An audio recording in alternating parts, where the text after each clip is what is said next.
in any business, especially for the foreseeable future, you cannot guarantee a risk-free experience. That is just something that is simply off the table. You can do your best. This is going to be part of that recovery effort. It's not going to be turning on a switch and everyone is going to be ready to come back.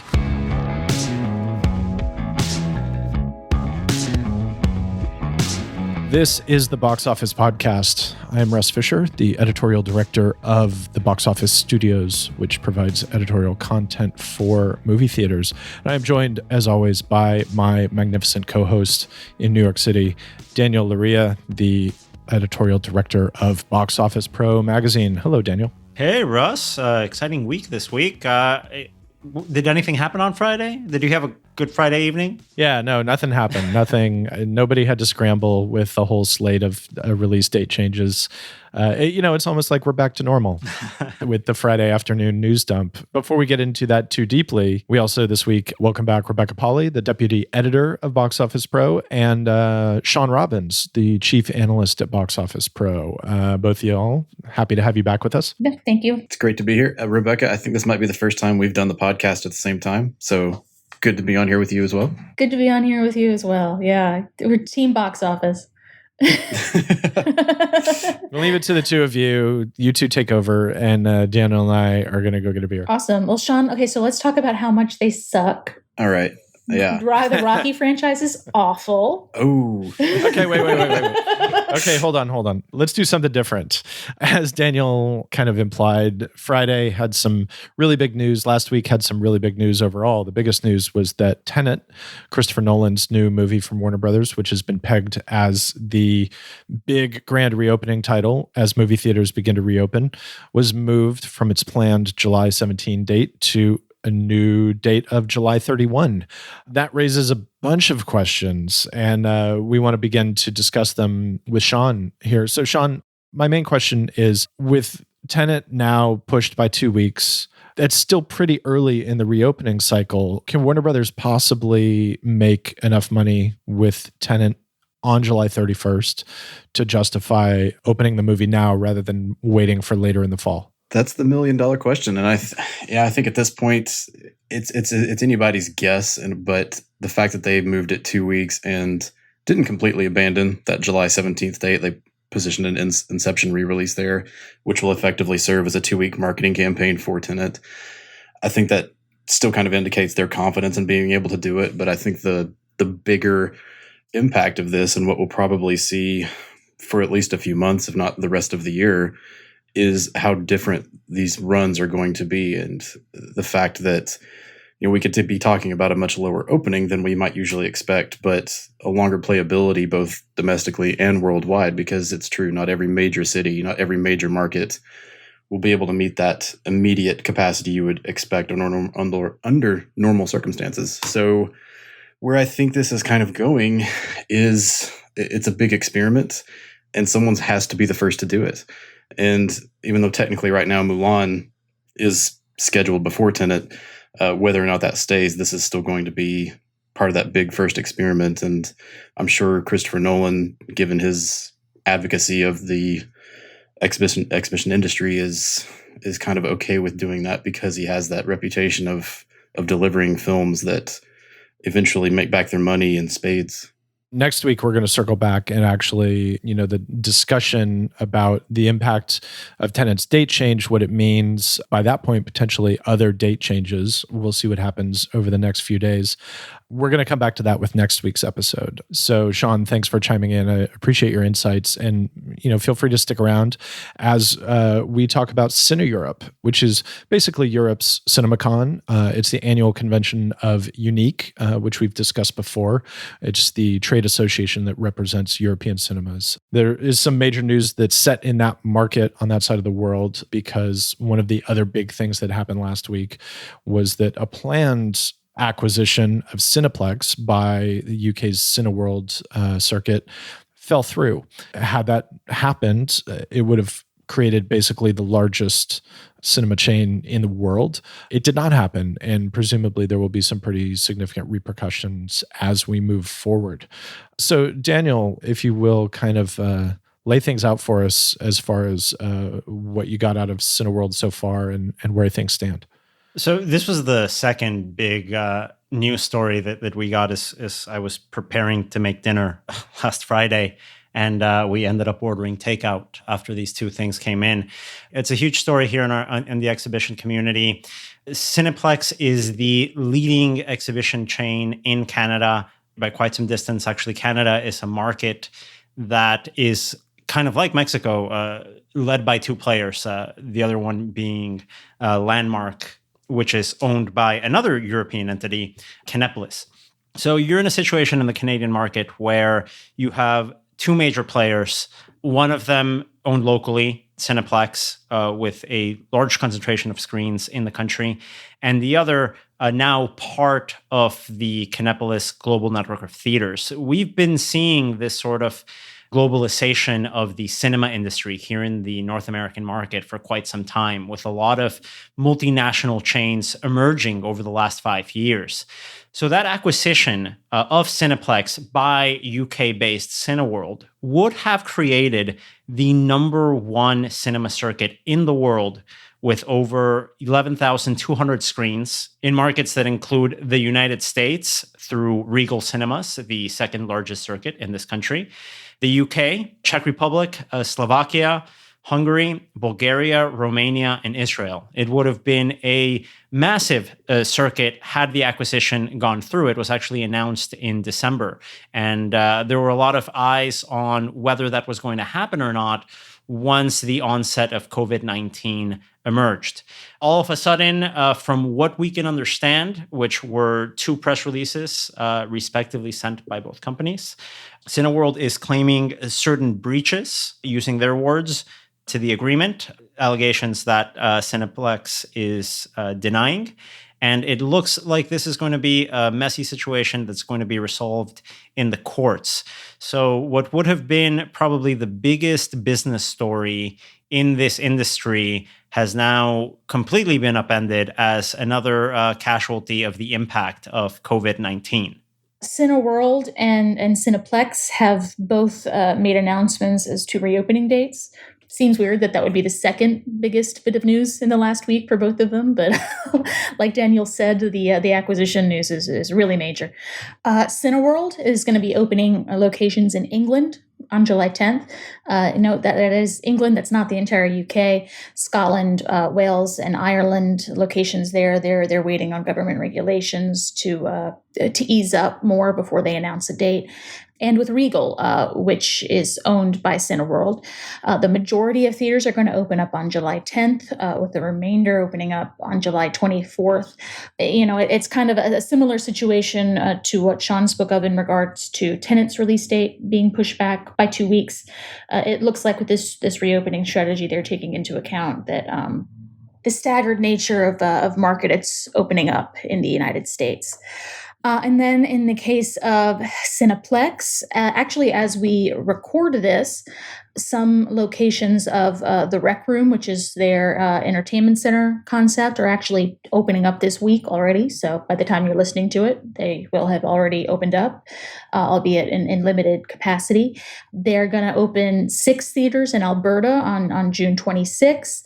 And by July 3rd, they plan to have opened up as many locations as they can, obviously taking into account legal regulations. So we've spoken before about the situations with Cinemark, with AMC, but with this news that just came out earlier this week, the major chains in North America are all sort of coalescing around that early to mid-July corridor.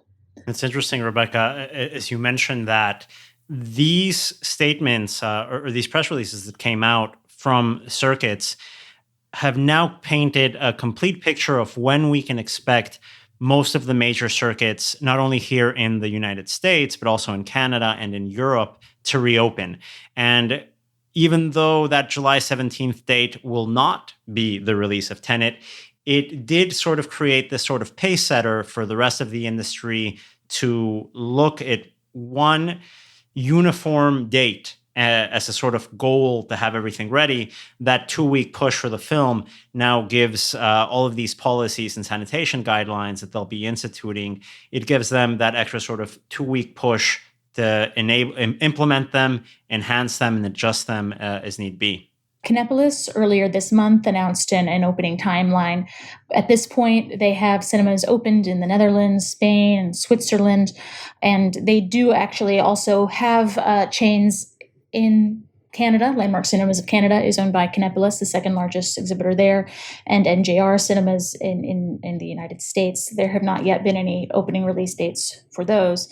But actually, going back to CineEurope, David Hancock of Omdia had some information on where things stand within the European market. There are 53, various markets open at this point. So Cinepolis over in Europe has seen cinemas open up in Netherlands, Switzerland, Luxembourg, and we've actually, as Sean can speak to, gotten some box office insights for some of those European markets that have opened up over the last week or so. And anecdotally, Rebecca, one of the things that Eddie Dequesne was saying at CineEurope during the roundtable session was that they were actually seeing decent numbers, actually numbers above where they were before the COVID crisis. Now, again, without any sort of uniform data, these insights are completely anecdotal, but they do sort of point towards what the recovery is going to be looking like. It's looking like it's going to be a very slow recovery on a market-by-market basis, that where we might see specific locations do particularly well, and others take a little bit longer. I know this weekend, Sean and I were pleasantly surprised to, for the first time in, what was it, Sean? 3 months? About 3 months. That we got our first box office report. And from Sony, what did it look like there? It was encouraging. And I think it kind of speaks to everything you guys have been talking about, because especially the point about the fact that there are encouraging signs. I think Denmark in particular was reporting that Little Women was a big part in its ability to actually hit a 10-day market cum that was close to, if not on par with pre-COVID attendance levels. And that's a big sign. And obviously that is not going to happen at the same exact time in every market. But for that to happen with practically no new product, it is indicative of what I think we'll probably see play out, on a bigger scale.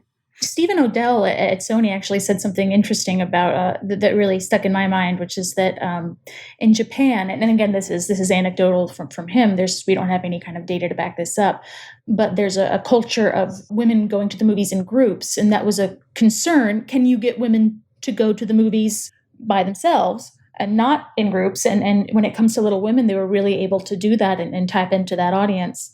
I'm pleased about that, because I am a big proponent of going to the movies by yourself. But also, I think, as we go on in the recovery process, and we've talked about this before, there's going to have to be some change to movie-going culture, and it's heartening to see that can happen in a way that encourages safety. And all in all, Little Women ended up grossing $760,000 over the weekend from 440 screens in 13 markets, which actually pushes its overseas total to $99.5 million. Very good figures for a film coming back from a 3-month layoff for cinemas, and especially 3 months removed from that awards season that created a big marketing push for that title. And I think it's also interesting to note that it is a Sony release. It was the Sony distribution team that sent us those updates, and they are next in line with the release of a movie on July 10th. So it kind of gets that engine running again, and it sets the example, I think, for other studios. So we went from cinema evangelist Christopher Nolan becoming the first major wide release from a studio to Selena Gomez reopening theaters around the world. That's 2020. You just can't predict it. And speaking of, the theatrical experience that, definitely everyone on this podcast here loves so much, Mookie Greininger, CEO of Cineworld, spoke to that, and he echoed something that we've actually heard from other executives in this space before, which is that you want to be careful not to create a hospital atmosphere in the cinema. is what he said. He said, we believe that most of the customers are well aware of the things they need to be careful of, and most of them are aware of how to keep social distances.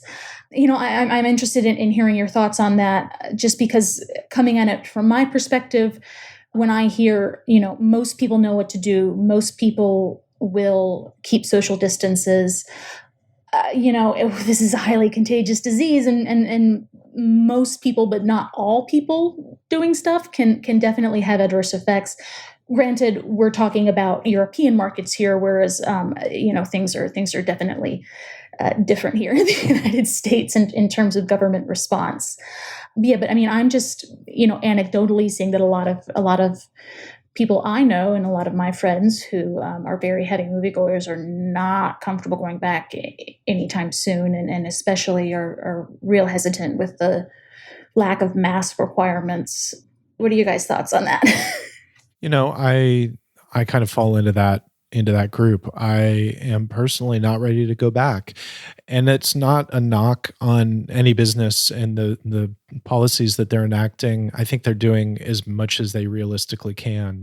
I think that personally, I would be happy to see companies require mask wearing, because everything that I see, the data suggests that mask wearing by all parties involved in any sort of interaction is the most significant way to drastically reduce, transmissibility.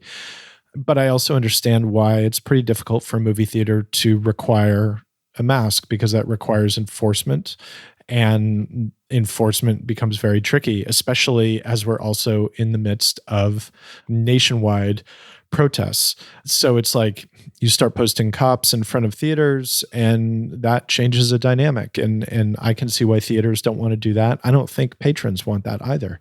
But it means that it's less for me about what theaters are doing, and it's more about the environment overall. It's more about whether I trust people.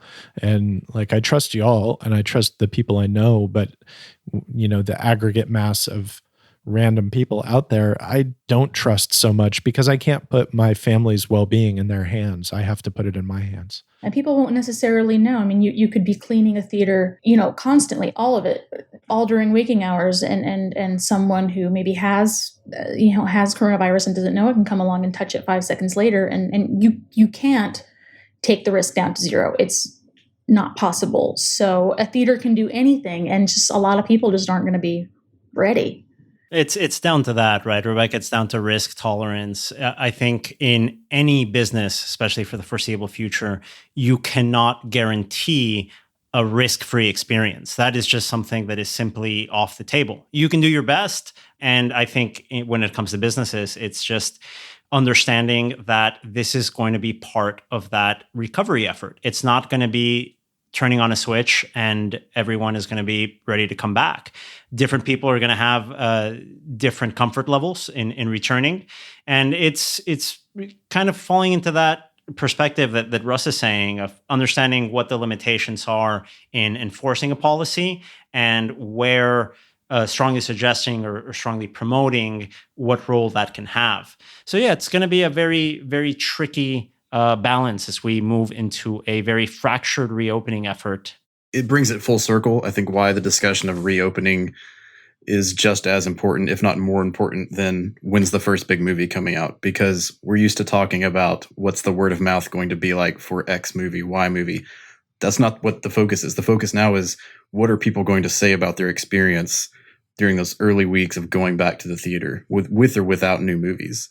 And it might kind of be an interesting situation where there's that crossover of a lot of regular moviegoers aren't comfortable going back, but maybe some of the irregular moviegoers kind of become part of that target audience again that do want to go back. And there will just be, it kind of underlines why this is such a different way to look at this. A lot of people will be comfortable, a lot of people won't. And it's figuring out who is who that's going to be kind of one of the big tasks of the next few months. It's definitely a bigger topic than just movie theaters. I mean, every exhibitor, when they release their plans, have a little caveat, and necessarily so, that our plans may change based on local government regulations, whether that's local, state, federal, whatever. That doesn't really mean anything to a lot of people if they don't trust their local regulations, and they don't trust their local timelines, and they don't trust their local regulators. Like, it's meaningless if they don't trust the guidelines that theaters are working off of in the first place. So theaters are in a tough spot for sure. They are. And some of the problem comes from the fact that those guidelines have been inconsistent since the beginning. Masks are a really good example of that, where we got in the US as a whole, we got very mixed messages beginning in February and March about whether or not people should wear masks. And you had guidelines saying, don't wear masks. And the idea was to preserve a dwindling supply of PPE for professionals. But that message became just don't wear masks. And that became masks don't help. And then people were told to wear masks. There was no single unified direction as to what we should do and why we should do it and what the effect could be expected to be if we did it and versus if we did not. And I think we're suffering the ill effects of that still. I think we're going to suffer the ill effects of that inconsistent messaging for months to come.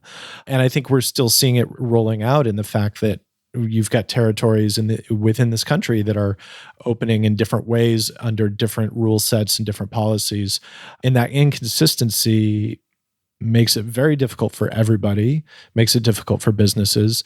It opens the door to politicize the issue, as Daniel is saying, because as Rebecca said, people don't trust things. And when your messaging has been inconsistent, that certainly undermines any sense of trust that people might be willing to extend. And I think that's going to be the key factor to overcome. It's not an issue that you can address with a marketing campaign, right? Or it's not an issue that, as you noted, Russ, that you can put additional safety measures or sanitation measures to sort of address and assuage people.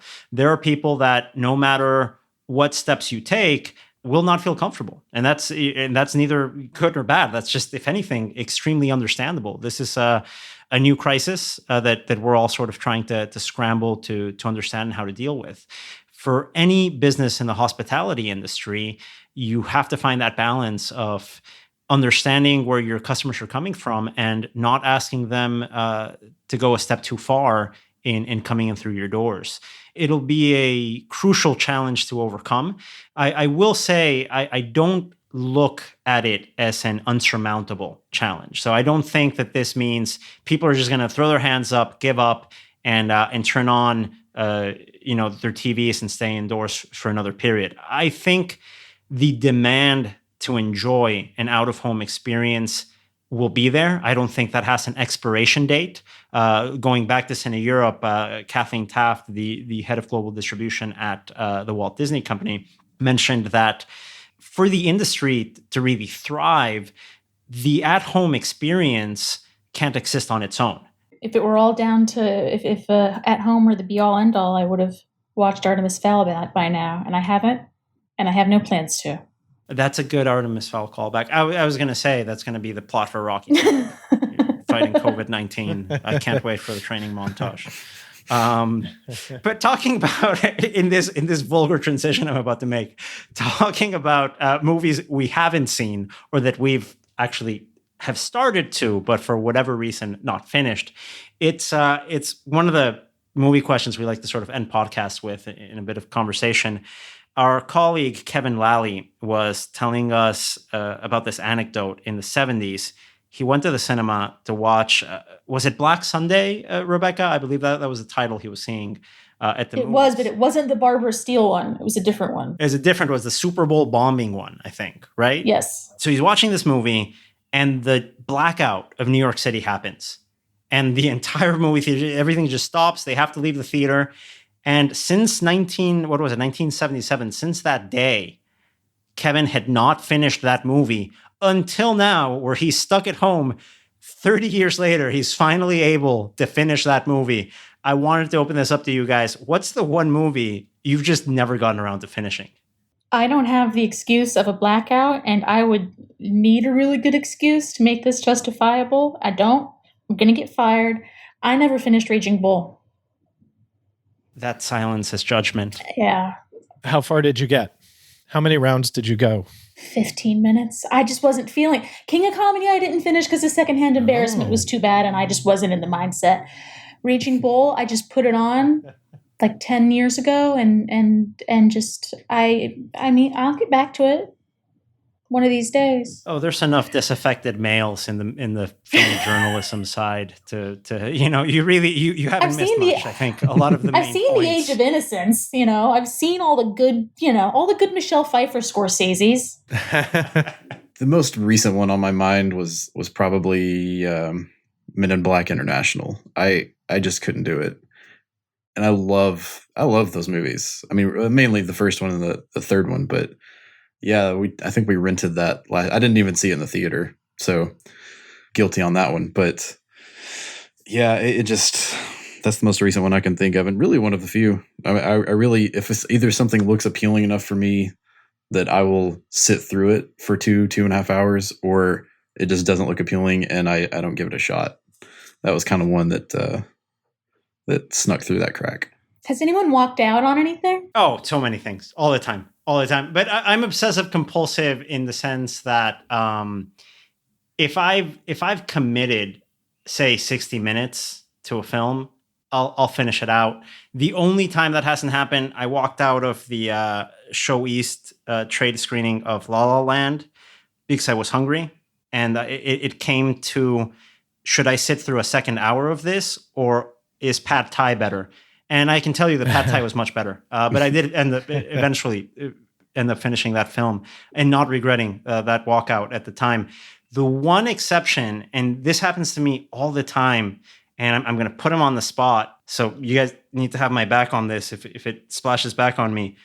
Our CEO, Julian Marcel, I'm calling you out, has this sixth sense for calling me like 20 minutes into press screenings. Like without fail, like 80% of the press screenings I attend, in the first 20 minutes, my phone will be buzzing. It's going to be our boss, and I'll spend the rest of the screening time pacing outside of the auditorium in some sort of like 7:45 p.m. Phone call.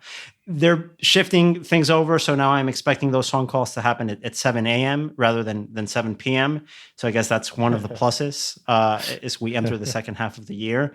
But because of that, probably, there's countless movies. Maybe the Neighbors sequel I was talking to Rebecca about was one of those where I'm laughing my butt off 15 minutes in, and then I've never gotten around to finishing it. It's a fine film. I've walked out on a couple, but they weren't for reasons of disliking it. Like I walked out of the CinemaCon screening of Inside Out because I had other things to do and didn't want the movie to be spoiled because I wanted to see it with like a regular audience when it came out. And Inglourious Bastards, we walked out on that one because literally in the middle of the third act, the film projector shut down. So we had to walk out on that one. But yeah, that one. But you were able to finish them. Oh yeah, they gave us tickets and we came back the next day. Different. But all right, that's a key part. What haven't you been able to finish, Ross? Have you been able to come up with one? I didn't know about this TV movie that Wes Craven made, the director of Nightmare on Elm Street and whatnot. He did a TV movie called Invitation to Susan Hell. Lucci! With Susan Lucci, 1984, Robert Urich, Susan Lucci, and it's a weird kind of like family moves to a new town and they sort of get pulled into this, the country club, which makes up the society, which is run by sort of like, there's a conspiracy cabal sort of thing that's behind this country club that sort of sets up the society. I tapped out after about a half an hour or 45 minutes. I did just kind of get bored, mostly because it just made me want to watch the movie called Society, which is in a lot of ways about very similar things, but Society is like super goopy and like a really weird movie.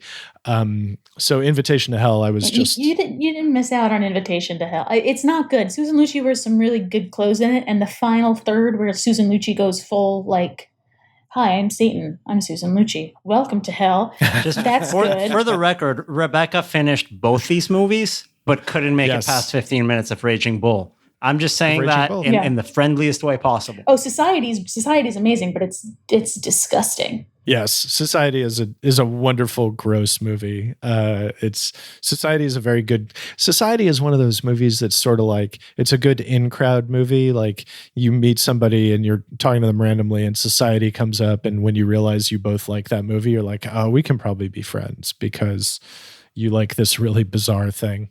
Thank you, everyone, for listening again. Please share our show with your friends. Please rate us on iTunes or Apple Podcasts, as it is now, I guess, and or any other place that you like to listen to podcasts. And subscribe, if you will. Also, please feel free to write in and tell me that I'm insane for thinking Selena Gomez has a more active fan base than Christopher Nolan. We'll be back next week with another episode. As previously mentioned, we'll discuss some of the implications of Tenet's move and look at other news that is broken in the interim. The Box Office Podcast is produced by Caitlin Kehoe and recordeditpodcast.com. This episode was written by Daniel Laria and Rebecca Polly, and it was narrated by me and Daniel and Rebecca and our guest Sean Robbins. Thanks all for listening, and we'll see you next week.